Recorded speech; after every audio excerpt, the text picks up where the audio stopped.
সব খবরই খবর নয় এই চ্যানেলে আজকে আরেকটি নতুন বিষয় নিয়ে আপনাদের সামনে উপস্থিত হয়েছি। ভিডিওটি ভালো লাগলে সাবস্ক্রাইব ও লাইক করবেন, আর ভুল হলে কমেন্টসে অবশ্যই জানাবেন। আজ বলবো পরিব্রাজক স্বামীজির কিছু অলৌকিক ঘটনা। একবার হিমালয়ে হঠাৎ স্বামীজি অসুস্থ হয়ে পড়লেন। গুরু ভাইরা সবাই ভয় পেয়ে গেলেন, যেন স্বামীজির অন্তিম কাল উপস্থিত। সবাই বেশ চিন্তিত। হঠাৎ দরজায় এক সাধু এসে উপস্থিত হয়েছেন। তারা সাধুকে সাদরে ঘরের ভিতরে নিয়ে এলেন। সাধু ঘরে ঢুকেই স্বামীজির অবস্থা বুঝে থলি থেকে একটু মধু ও পিপুল চূর্ণ বের করে মিশিয়ে খাওয়ালেন। তাতেই অল্প সময় স্বামীজি চোখ মেলে তাকালেন। একবার গোবর্ধনে হতে তিনি রাধাকুণ্ডে যাচ্ছিলেন। তার পরনে কৌপিন ছাড়া অন্য কোনো বহির্বাস ছিল না। স্নানের আগে তিনি সেটিকে ধুয়ে শুকোতে দিলেন। স্নানান্তে তিনি দেখলেন কৌপিন নেই। গাছের উপরে একটি বানর সেটি নিয়ে রেখেছে। অনেক চেষ্টা করেও বানরের কাছ থেকে সেটি পাওয়া গেল না। তখন রাধারানীর উপরে অভিমান করে স্বামীজি স্থির করলেন লজ্জা নিবারণের জন্য গভীর অরণ্যে প্রবেশ করবেন এবং সেখানে অনাহারে দেহত্যাগ করবেন, কারণ তার কাছে লজ্জা নিবারণের মতো আর কোনো দ্রব্য নেই।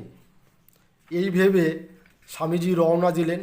অপ্রত্যাশিতভাবে এক ব্যক্তি গেরুয়া বস্ত্র ও কিছু খাদ্য নিয়ে তার কাছে এলো এবং এইগুলি গ্রহণের অনুরোধ করল।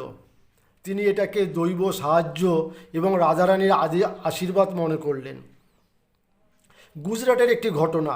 গুজরাটের লিমিডি অঞ্চলে একাকী পরিব্রাজক স্বামীজিকে আতিথ্যের আছিলায় তান্ত্রিক সন্ন্যাসীরা একটি ঘরে বন্ধ করে রেখেছিল। উদ্দেশ্য তাদের গুপ্ত যাগযজ্ঞের জন্যে ব্রহ্মচর্য ধ্বংস করা। অবিশ্বাস্যভাবে গুরু কৃপায় সেই যাত্রায় তিনি বেঁচে যান।